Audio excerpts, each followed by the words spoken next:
Good morning बच्चों। आप सभी का पवन की हरी भरी पाठशाला में बहुत बहुत स्वागत है। मज़ा आ रहा है ना देखकर? तो मुझे भी मज़ा आ रहा है। चलिए, क्योंकि आप लोग लगातार मुझे सब्सक्राइब करते हैं तो उसके लिए धन्यवाद हमेशा बनता है आपका, क्योंकि इसी तरह से सब्सक्राइब करते रहेंगे तो हम दोनों के बीच में या हम गुरु और शिष्य के बीच में जो लव या प्यार का जो बॉन्ड है वो और भी बढ़ता जाएगा। और क्योंकि जैसे ही मेरी वीडियो बनेगी वैसे ही आप तक वो पहुंच जाएगी। चलिए बात कर लेते हैं आपका अध्याय नंबर 9, जिसको हमने पूरी तरह से पढ़ लिया है। याद कीजिए, पढ़ लिया है पूरी तरह से, कोई चीज़ नहीं छोड़ी है। तो अब हमारा टेस्ट है दोनों का ही, मेरा भी और आपका भी। मैंने कितने अच्छे से पढ़ाया और आपने कितने अच्छे से पढ़ा, इसी का टेस्ट आज होने वाला है। तो मैं आपसे कुल 30 नहीं, 35 नहीं, 40 नहीं, 47 प्रश्न मैं आपसे पूछने वाला हूं। तो तैयार हो जाइए, हाथ में एक कॉपी और पेन लेकर। आपको मालूम है कि जब भी टेस्ट आपका होता है क्या करते हैं कि जो सही है उसका आप टिक लगाते हैं, जो गलत होते हैं आप उसको गलत करते हैं और बाद में आप उसकी गिनती करते हैं कि कितने मेरे क्वेश्चन बिल्कुल सही हुए।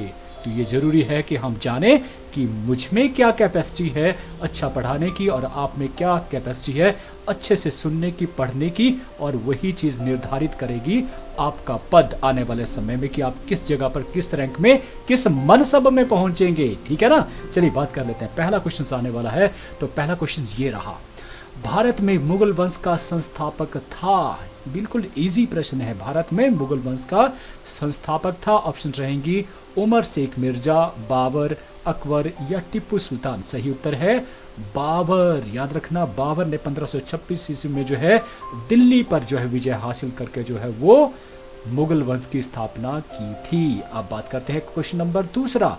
ये रहा, बाबर ने भारत पर कितने आक्रमण किए? ये जो बाबर थे इन्होंने भारत पर जो है पहले भी बहुत से आक्रमण किए थे, लेकिन कुल मिलाकर उन्होंने कितनी बार भारत पर आक्रमण किया और सफल हुए फिर अंत में? 4, 5, 6 या 7? सही उत्तर है 5 बार जो है वो आक्रमण किया था। मतलब जो पांचवा जो युद्ध हुआ था वो 1526 ईस्वी में पानीपत का युद्ध हुआ था और 5वीं बार में सफलता हासिल उसे हुई थी। तीसरा क्वेश्चन कि बाबर के आक्रमण के समय दिल्ली का शासक कौन था? ये उसी की बात करें, पानीपत के प्रथम युद्ध की, जो दिल्ली के सुल्तान के साथ हुआ था। आपको नाम बताना है। दौलत खान लोधी, इब्राहिम लोधी, सिकंदर लोधी, शेरशाह सूरी। सही उत्तर है इब्राहिम लोधी। याद करना, इब्राहिम लोधी। और वो अफगानों में जो है, अफगान सरदारों में जो है बहुत बदनाम था, क्योंकि उसका जो है हर कोई विरोध करता, उसकी प्रजा भी विरोधी थी, क्योंकि वो अच्छा शासक नहीं था। ठीक है, अब बात करते हैं क्वेश्चन नंबर 4 की, और वह है बाबर के आक्रमण के समय मेवाड़ का शासक। याद कीजिए, मेवाड़ राजपूताना, और राजपूतों में सबसे बड़ी जो सबसे ताकतवर जो है उस समय जो है वो रियासत थी वो मेवाड़ थी। तो मेवाड़ के बताना है आपको कौन जो है उस समय शासक थे। हेमू बहादुर शाह, राणा सांगा या फिर हसन खान? कीजिए जल्दी से याद। और वो थे राणा सांगा। और याद रखना, राणा सांगा को और नाम से भी जाना जाता था। क्या नाम था? राणा संग्राम सिंह, क्योंकि ये भी जो है दिल्ली के ऊपर जो है वो अधिकार जमाना चाहते थे और एक जो है राजपूत जो है वो साम्राज्य की स्थापना करना चाहते थे, इसलिए दोनों के बीच में युद्ध होना अब जरूरी हो गया था। अब बात करते हैं पांचवा, और वो है हुमायूं सिंहासन पर कब बैठे? हुमायूं कौन है? ये बाबर के बेटे हैं। ये सिंहासन पर कब बैठे भाई?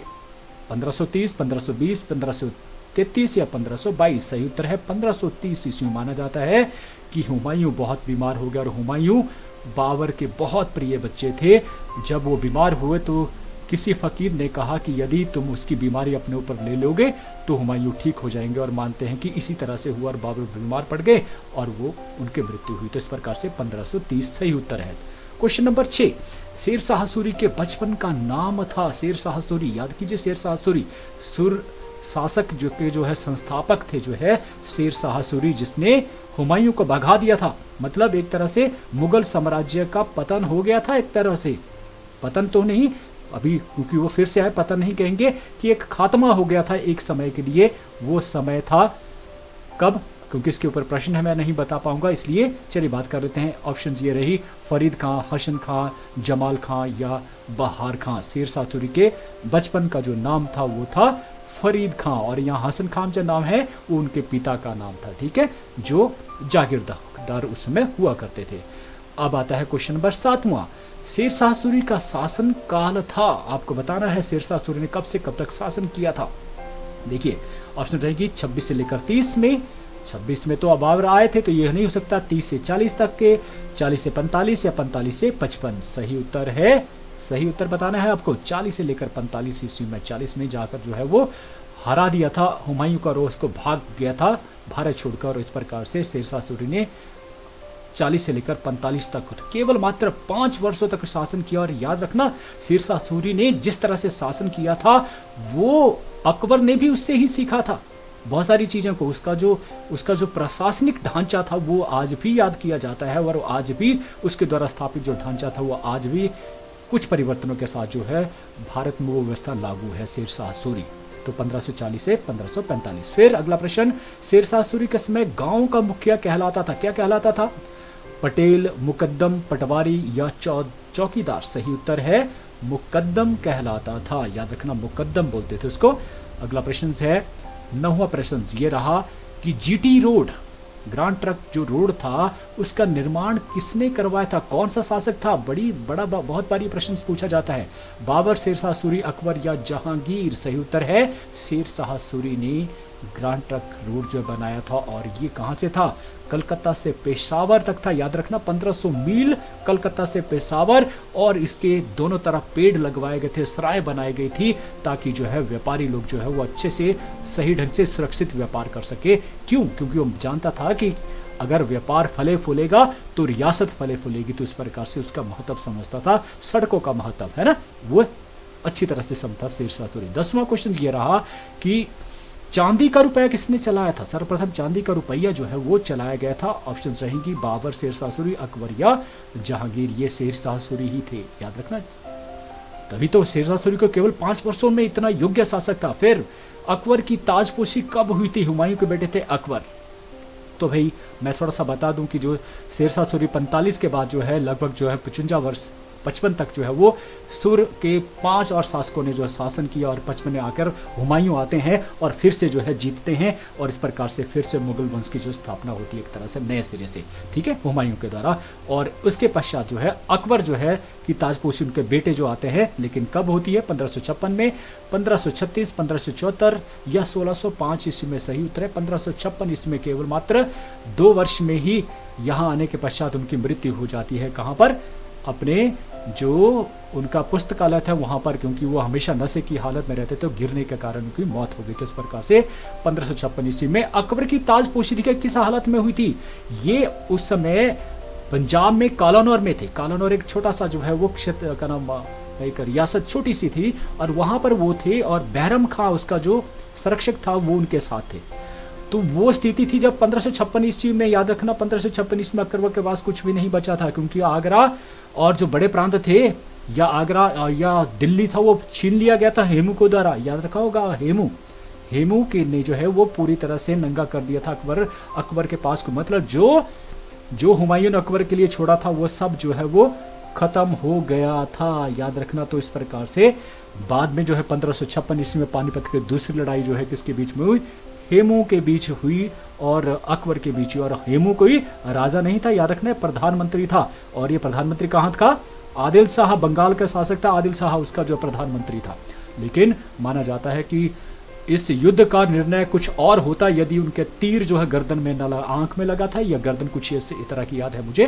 तो ये एक तीर लगने के कारण जो है युद्ध का जो है वो बदल गया नजरिया। इस प्रकार से अकबर जो है वो सिंहासनारूढ़ हुए 1556 ईस्वी में। अगले बात करते हैं 12वां। देखिए 56 में क्या हुआ? मैंने बोला कि अभी तक उनके पास जो है दिल्ली और आगरा छीन गया था हेमू के पास। मैं बोला 56 में कालानौर में जो है एक छोटी सी जगह के ऊपर जो है एक स्टेज बनाया गया, आज भी वो पंजाब में है, और उसके ऊपर ताजपोशी की गई बहरम खां के द्वारा उसे शहंशाह की टोपी पहनाकर। तो इस प्रकार से और बाद में फिर जो है वो ये प्रांतों को फिर से जीता गया पानीपत के दूसरे युद्ध में। याद रखना। तो पानीपत का प्रथम युद्ध भी मैंने कह दिया आपको 1526 ईस्वी में, और दूसरे युद्ध की बात भी करी 1556 ईस्वी में। कहाँ हुआ? इसके सॉरी ये 5 नवंबर 1556 है इसकी सही डेट अगर आपको याद रखनी है। तो पानीपत का दूसरा युद्ध हेमू और अकबर के बीच में। अब आता है गोंडवाना विजय के लिए अकबर को किससे युद्ध लड़ना पड़ा था? बड़ा इंपॉर्टेंट, मैंने कई बार इसको कहा है कि भाई आप चाहे जयपुर, जोधपुर, बीकानेर, जो बड़ी रियासतें थी ना, जो उस समय अपने आप को बड़ी बड़ी रियासतें कहती थी, ये सारी नतमस्तक हो चुकी थी। अकबर के सामने कोई युद्ध नहीं लड़ा। कईयों ने विवाह संबंध स्थापित किए, कईयों ने जो है हाथ पैर छोड़ दिए कि कोई बात नहीं, हम आपके अधीनता स्वीकार करते हैं। लेकिन एक छोटी सी रियासत थी, या रखनी गोंडवाना एक छोटी सी रियासत थी, और यहाँ रानी जो है, एक स्त्री जो है वो शासन कर रही थी। तो आपको नाम बताना है कौन थी। महाराणा प्रताप से, रानी रूपमती से, रानी दुर्गावती से, या चांद बीबी थे? सही उत्तर है देखिए रानी दुर्गावती। याद रखने, रानी दुर्गावती, जो जिसको मालूम था कि मेरी अंततः पराजय ही होगी, लेकिन उसने युद्ध से इनकार नहीं, भागी नहीं, लड़ती रही वीरों की तरह, और बाद में अपनी गर्दन खुद ही काट दी और किसी के हाथ में ना आई। और इस प्रकार से माना जाता है कि वहां बहुत सारी जो औरतें थी, राजपूताने थी, उन्होंने जौहर कर दिया था अपने आप को, खुद जो है जिंदा आग में जला दिया था। तो इस प्रकार से ये युद्ध हुआ था, गोंडवाना का युद्ध, जो विजय हुई थी 1564 में। ये भी याद रखने वाली बात है।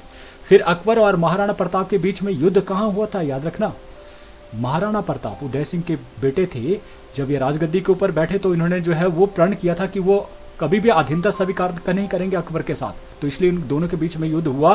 कौन सा युद्ध हुआ वो बताना पड़ेगा। पानीपत के मैदान में हुआ, हल्दी घाटी में हुआ, चंबल की घाटी में हुआ, या तारावड़ी के मैदान हुआ? सही उत्तर है, याद है आपको, बहुत ही इंपॉर्टेंट है, और वो घटना थी 18 जून 1576 ईस्वी में हल्दी घाटी का युद्ध हुआ था। याद रखना, हल्दी घाटी का युद्ध। और यहाँ पर महाराणा प्रताप को जो प्रिय घोड़ा था प्रताप, वो जो है वो उसकी मौत हो गई थी। उसकी जो समाधि भी बनाई गई है वहां पर, कभी जाए तो जरूर देखिएगा। फिर आता है 14वां प्रश्न, चांद बीबी कौन थी? इसका जिक्र भी आता है। चांद बीबी जो है ये कौन थी? ये अहमदनगर की रानी थी, बीजापुर की रानी थी, या खानदेश की रानी थी, या गोलकुंडा की रानी थी? सही उत्तर है बीजापुर की ये रानी थी उस समय, और इन्होंने भी अधीनता को स्वीकार कर लिया था। याद रखना, बरार का प्रांत देकर जो इन्होंने अधीनता स्वीकार कर ली थी। फिर 15वां प्रश्न ये रहा, किस मुगल शासक ने जजिया कर को हटा दिया था? जजिया कर, जिसे जो है अकबर ने जो है 1564 में हटा दिया था। यस, किसने? अरे मेरे को क्वेश्चन थोड़ा सा समझ नहीं आया तो कोई बात नहीं, आपको बताना है कौन से शासक थे। वो थे अकबर, मैंने बता दिया है। तो अकबर थे जिसने 1564 ईस्वी में जजिया क्या होता है कि गैर मुस्लिम लोगों को जो है कर देना पड़ता था, क्योंकि वो इस्लाम से संबंधित जो राजा है, शासक खुद इस्लाम धर्म का है, तो वो दूसरे धर्मों के लोगों की रक्षा कर रहे हैं, इसलिए उसके बदले में आपको कर देना पड़ता है। तो उसे कहा जाता था जजिया कर। खासतौर पर हिंदुओं के ऊपर ये कर लगाया जाता, गैर मुसलमानों के ऊपर जो है वो कर लगाया जाता था। ठीक है, तो क्योंकि बहुसंख्यक उसमें हिंदू थे, तो इस प्रकार से अकबर ने इसे हटा दिया था। ठीक है, फिर बात करते हैं 16वां क्वेश्चन की।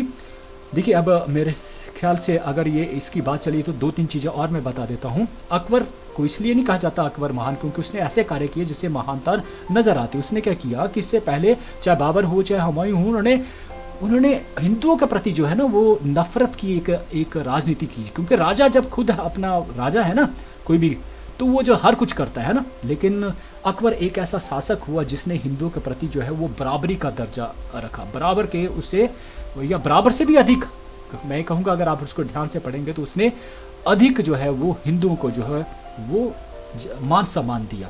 अगर बात करते हैं 1564 की बात की, हमने क्या किया, हमने बात कर जजिया कर को हटा दिया। उससे पहले 1 वर्ष पहले 1563, याद रखना ये भी इंपॉर्टेंट है, तीर्थ यात्रा कर, इसके ऊपर कोई भी तीर्थ यात्रा पर जाना उसके लिए भी कर देना पड़ता था बाबर के समय और हुमायूं के समय, लेकिन उसे हटा दिया गया। उससे 1 वर्ष पहले अगर बात करें 1562 ईस्वी में, कि जब कभी भी जो है हिंदू राजाओं के साथ युद्ध लड़े जाते थे, जो सैनिक पकड़े जाते थे ना, या वहां से कुछ जो है लोगों को पकड़ा जाता था, उनको क्या बना दिया जाता, जबरदस्ती जो मुस्लिम बना दिया जाता था, या कुछ और कर मार दिया जाता था, इस तरह का। तो इस प्रकार का भी नियम बना दिया गया था 62 में कि ऐसा जो है वो धर्म परिवर्तन नहीं किया जाएगा। तो ये अकबर की जो है वो दूरदर्शिता थी कि उन्होंने ऐसे काम करके हिंदुओं को अपना मित्र बना लिया था, और इसी कारण जो है जो राजपूत थे उनके मित्र बन गए, और इस प्रकार से बड़े भूभाग के ऊपर उन्होंने शासन किया। लेकिन अकबर अनपढ़ होते हुए इस तरह की जो है वो इस तरह का दूरदृष्टि जो रखते थे, ये अपने आप में एक बड़ा एग्जाम्पल। फिर आता है कि नूरजहां का वास्तविक नाम क्या था? नूरजहां जो किसकी वाइफ थी भाई? यस, अकबर के बेटे जहांगीर की बेटी का नाम, वाइफ का नाम था नूरजहां। तो इनका असली नाम क्या था वो आपको बताना है। नूर महल, मेहरुनिशा, अंजुमन बानो बेगम और मुमताज महल। सही उत्तर है मेहरू निशा, याद रखना इनका असली नाम था मेहरू निशा। 1611 सॉरी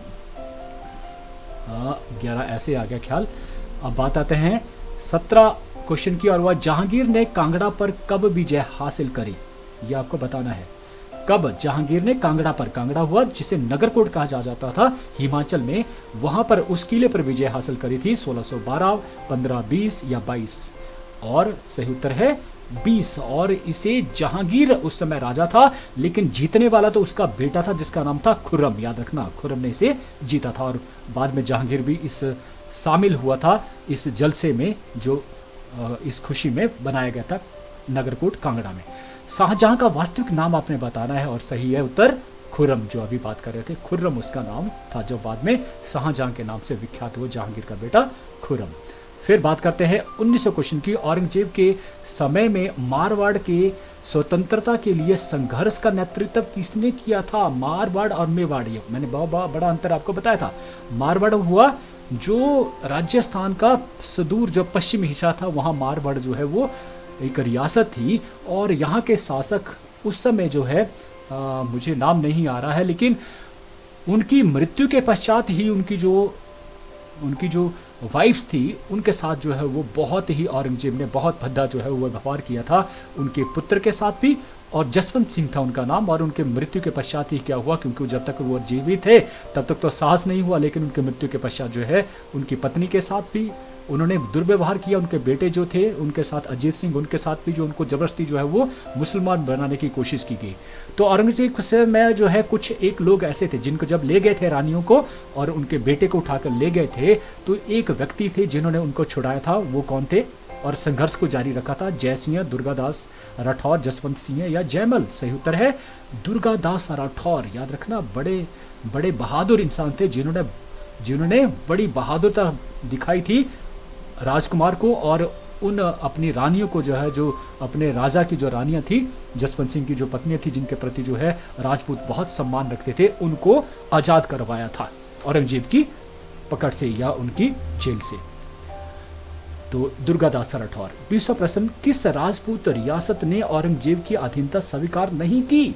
यस, मेवाड़, मारवाड़, उदयपुर या जयपुर। सही उत्तर है मारवाड़ ने राजपूत रियासत ने औरंगजेब की बात करें, औरंगजेब के शासनकाल में जो है वो अधीनता स्वीकार नहीं की। अगर मेवाड़ की बात करें तो अकबर के शासनकाल में मेवाड़ जो है लगातार संघर्ष जारी रखा, जैसे हमने अभी पीछे पढ़ा था महाराणा प्रताप की बात करी थी।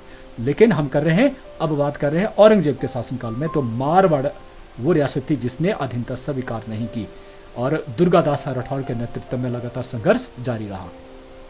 उसके बाद बात करते हैं 21वां, वह भारत पर नादिर शाह का आक्रमण कब हुआ? नादिर शाह, अब नाम आपने सुना होगा, नादिर शाह और अब्दाली जो है वो भारत पर आए, लगातार उन्होंने आक्रमण किया और इस प्रकार से भारत की या मुगलों की जो अर्थव्यवस्था उससे खत्म कर दिया, तहस नहस कर दिया। तो भारत पर नादिर शाह का कब आक्रमण हुआ बताना है आपको। 37 में, 1737, 1739, 1741 या 1734 ईस्वी में। एक ऑप्शन आपको बतानी है, तो कब है? 1739 ईस्वी में उन्होंने जो है वो दिल्ली के ऊपर आक्रमण किया, और यहाँ पर ईंट की, जैसे बोलते हैं ना कि पत्थर से ईंट या कुछ कहते हैं कि वो बुरी तरह से तहस नहस कर दिया, जिस तरह जो मैं शब्द कहना चाहता हूँ। और माना जाता है कि उस समय जो मोहम्मद शाह थे, याद रखना, जो ये भी पूछा जा सकता है, उस समय जो मुगलों के शासक थे वो मोहम्मद शाह बहुत ही कमजोर अयोग्य शासक थे, और दिल्ली को सरेआम जो है लूटा गया, और लगभग 70 करोड़ के आसपास जो है वो धन रुपया जो है यहाँ से लेकर चले गए थे। कौन? नादिर शाह। और उसके पश्चात नादिर शाह के पश्चात जो है उसके अहमद शाह अब्दाली उत्तराधिकारी आए, और उन्होंने भी जो है 47 से 68 तक जो है लगभग 8 बार आक्रमण किए। तो इस प्रकार से ये आक्रमण हुए 39 में नादिर शाह। ठीक है, उसके बाद करते हैं अंतिम मुगल बादशाह कौन था?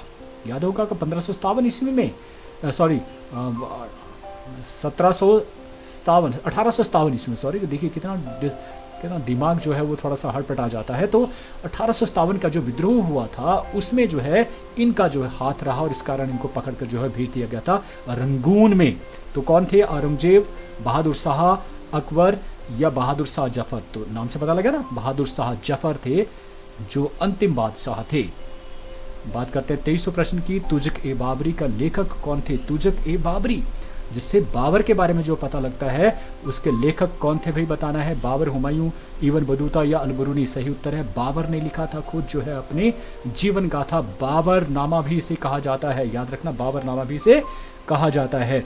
और इसे जो है तुर्की भाषा में लिखा गया, कई बार ये पूछा जाता है, तुर्की भाषा में लिखा गया था। अगला प्रश्न है कि मुगलों की मातृभाषा क्या थी? सही उत्तर बताना है, फारसी, अरबी, उर्दू या तुर्की? तो सही उत्तर अभी पढ़ा हमने, तुर्की भाषा है उनकी मातृभाषा।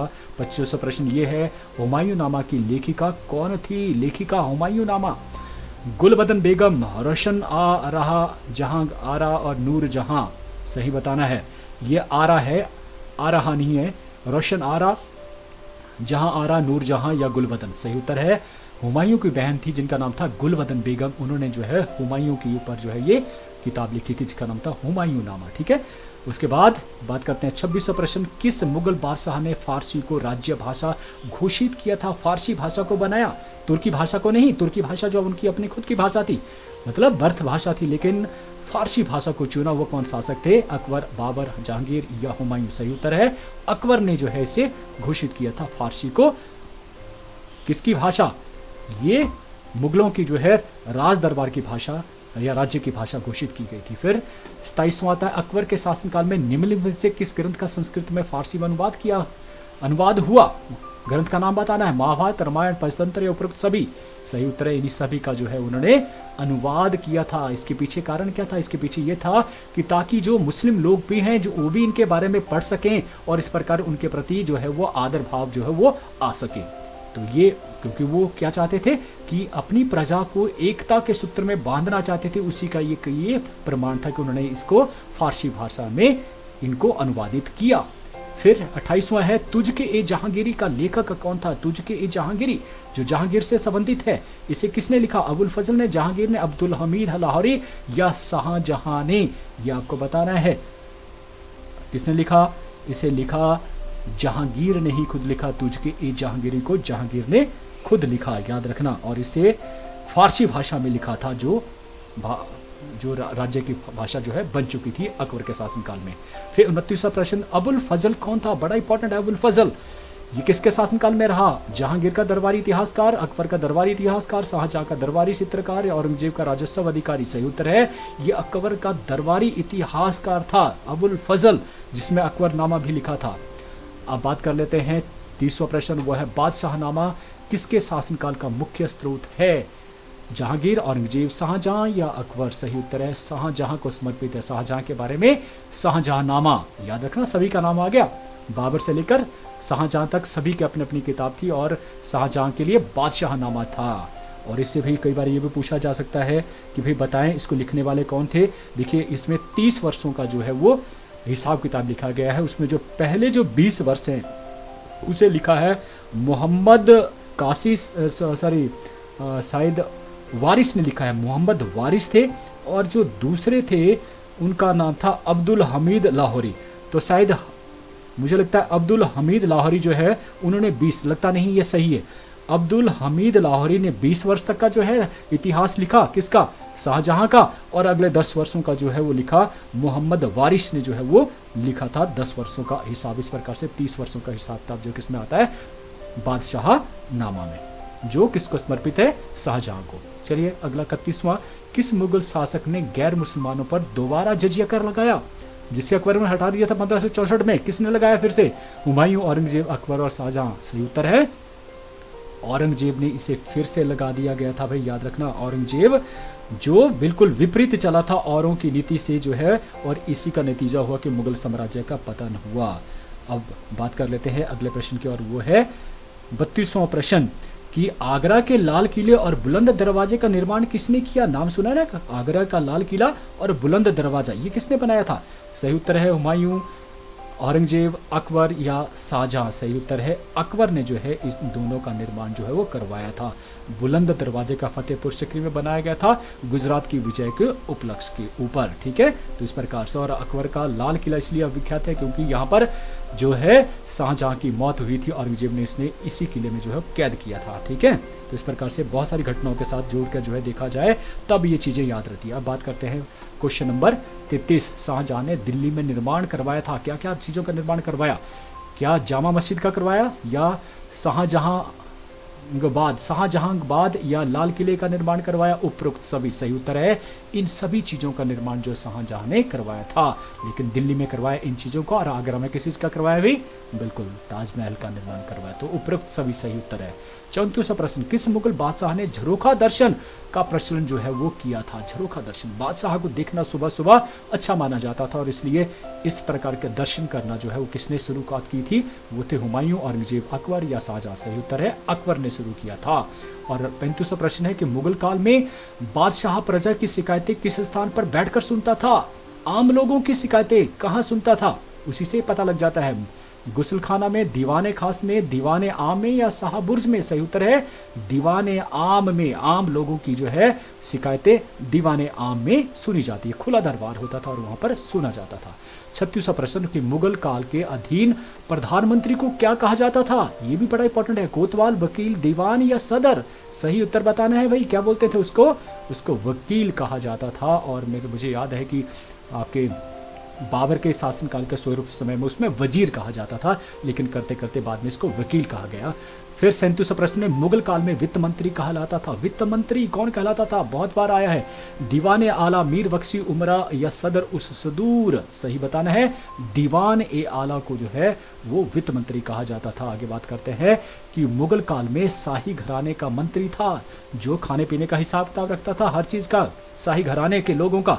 मीर बख्शी, खाने शमा, अमीर बहार या नाजिम? सही उत्तर है खान ए समा, जो खाने पीने की सारी वस्तुओं का जो है वो नियंत्रण भी रखता था, लाता भी था और सही जो है मेनू भी बनाता था। औरंगजेब ने प्रांतों की संख्या थी बताना है। 39वां प्रश्न है 39। औरंगजेब के प्रांतों की संख्या क्या थी बताना है। 15-16 औरंगजेब के शासनकाल में 21 या 22? सही उत्तर है 21 हो चुकी थी, जहां पर अकबर के शासनकाल में 12 से 15 हो गई थी। बाद में जो है औरंगजेब के शासनकाल में कितनी हो गई थी? कुल 21 रियासतें हो गई थी। फिर 40वां प्रश्न, मुगल काल में गांव के मुखिया को क्या कहा जाता था? यस बताना है आपने। अमील, चौधरी, पटवारी, मुकद्दम?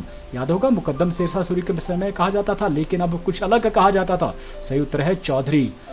और 41वां प्रश्न ये रहा कि मनसबदार किस भाषा का शब्द है? किस भाषा से ये लिया गया है मनसब?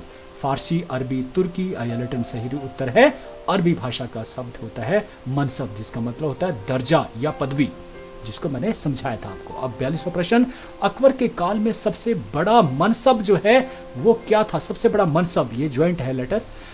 1000 मनसब, 10,000 की मनसब या 5,000 की मनसब या 12,000 की मनसब? सबसे बड़ी मनसब याद रखना, सबसे बड़ी मनसब थी, अगर मैं सबसे छोटी बोलूं तो 10 की थी, और सबसे बड़ी थी 12,000 की, जो केवल राजघराने के परिवार को ही दी जाती थी। सबसे बड़ी पद जो दिया जाता था जो राजघराने से संबंधित नहीं होता था वो 7,000 ही होता था, याद होगा आपको। तो 12,000 जो है सबसे बड़ी मनसब दी थी। यहाँ प्रश्न सबसे बड़ी मनसब का था। किस मुगल बादशाह ने जात एवं स्वार पद का प्रचलन किया था? याद करना, जात और स्वार। मनसब बदल कर क्या हो गया? 2 हिस्सों में बांट हो गया, जात और स्वार। क्लियर हो गया ना? अब अभी ये किसने शुरू की थी प्रथा? ये थे बाबर, अकबर, जहांगीर या शाहजहां? सही उत्तर बताना है आपको, और वो थे अकबर या जहांगीर या शाहजहां? सही उत्तर है अकबर ने ऐसा किया था। फिर 44, अकबर ने इबादत खाना का निर्माण कहाँ करवाया था? इबादत खाना याद कीजिए, जहां पर जो है वो सबसे पहले तो इस्लाम धर्म से संबंधित जो मुल्ला लोग होते थे या जो उलेमा होते थे उनको बुलाता था, और इस प्रकार से क्योंकि उन्हें अच्छी अच्छी बातें सुनने का जो है वो या ज्ञान हासिल करने का, खासतौर पर धार्मिक ज्ञान हासिल करने का बहुत जो शौक था, तो उसने इबादत खाने नाम से जो है फतेहपुर सिकरी में इसे जो है निर्माण करवाया था। याद रखना फतेहपुर सिकरी इसका सही आंसर है।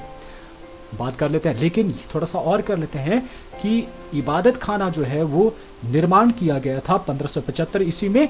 किसके लिए? केवल मैंने कहा इस्लाम धर्म के लोगों के लिए, लेकिन ये आपस में लड़ते, मुल्ला लोग आपस में ही लड़ते थे, और जो अकबर को अच्छा नहीं लगता था, इस प्रकार से अब उसने क्या किया, सभी धर्म के लोगों के लिए जो है वो 1578 ईस्वी में से खोल दिया गया इबादत खाने को फतेहपुर सिकरी में, और जहां पर चाहे फिर ईसाई हो चाहे हिंदू हो, सभी के जो बड़े बड़े जो धर्म स्वावलंबी होते थे, गुरु होते थे, उनको बुलाया जाता था और वो बड़े चाव से उनको सुनता था। चलिए, और रिस्पेक्ट भी करता, आदर भी करता था।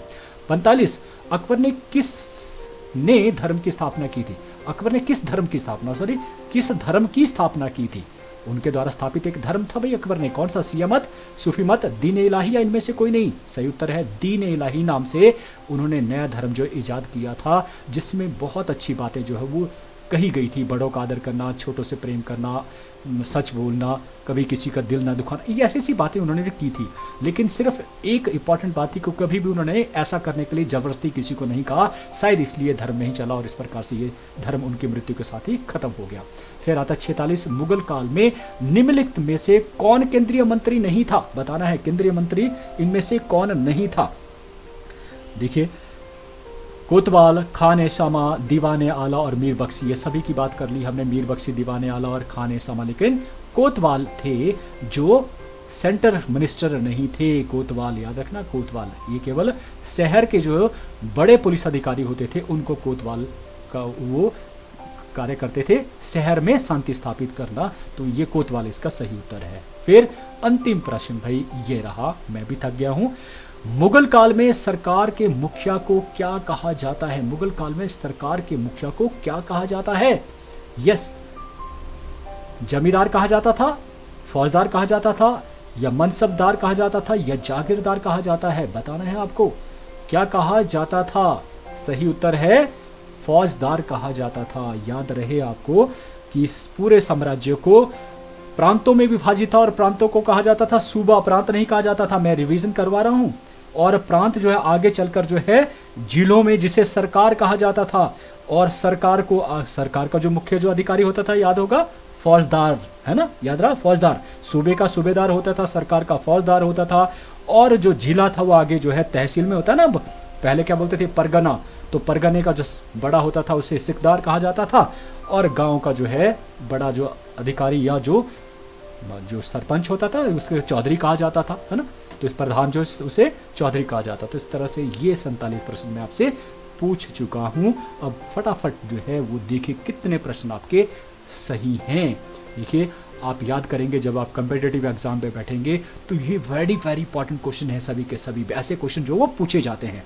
तो चलिए फटाफट करके देखिए कितने प्रश्न आपके सही है। और आपका रिजल्ट ये रहा। परिणाम भाई, यदि आपके 41 से 47 जो है वो सही हुए हैं आंसर, तो बेटा आप आउटस्टैंडिंग है। मैं समझता हूं आप आउटस्टैंडिंग है। आपने डिसाइड कर लिया है कि मुझे क्या करना है, आपको कोई बताने की आवश्यकता नहीं है। Very good. दूसरा जो है वो है जिनके 31 से लेकर 40 आए हैं, वो एक्सीलेंट है बच्चे। आप में कोई कमी नहीं है। कमी है सिर्फ थोड़ी सी, हल्की सी, जिसे आप करेंगे पूरा और अगली बार आप पहुंचेंगे इस जगह के ऊपर। फिर जिनके 21 से लेकर जो 30 आए उनके लिए कहूंगा वेरी गुड। आपने भी कोई कमी नहीं रखी, आपने भी अच्छे से समझा और अगली बार आप 3 पायदान छोड़कर यहाँ पहुंचेंगे, ऐसा मुझे लगता है। कर सकते हैं आप। जिनके 11 से 20 आए हैं उनका गुड, कहीं ना कहीं कमी जरूर रहेगी, वो जरूर देखिए। आप भी आगे आगे बढ़ते चलिए, कुछ नहीं होने वाला है। आज यहाँ पर, कल यहाँ पर, परसों यहाँ पर, और जब जरूरत होगी तब तक आप यहाँ होंगे। फिर 1 से 10 जिनके हैं वहाँ थोड़ी सी मैं मायूस हूँ, लेकिन इतना मायूस नहीं हूँ। Not good. कोई कारण हो सकते हैं, कोई वजह हो सकती है कि आप यहाँ पर हैं, और वो वजहों को ढूंढिए। देखिए, अपने आप को मैं हमेशा कहता हूँ कभी भी शाबाशी मत दीजिए, या कभी दूसरों के ऊपर जो है दोष मत मढ़िए कि ये वजह रही, इस कारण मैं नहीं कर पाया। उन वजहों को छोड़िए, जानिए और अगली बार उन वजहों को दूर कीजिए। और हर मंजिल तक पहुंचने के लिए बहुत सारी सीढ़ियों को पार करना पड़ता है, तो आहिस्ता आहिस्ता ही चला जाता है। कोई बात नहीं, आप आज यहाँ हैं, कल आप यहाँ पर भी होंगे डेफिनेटली। लेकिन अपने आप को कोसना जरूर, ध्यान रखना, तभी आप आगे बढ़ेंगे। नहीं तो अपने को तसल्ली दोगे कि कोई इस वजह से हुआ, फिर आप कुछ नहीं करेंगे जिंदगी भर। तो आपने सबसे अच्छा किया आज, उसके लिए आपका बहुत बहुत धन्यवाद। इसी तरह से करते रहिए और मुझे सुनते रहिए। थैंक यू आप सबका। God bless you.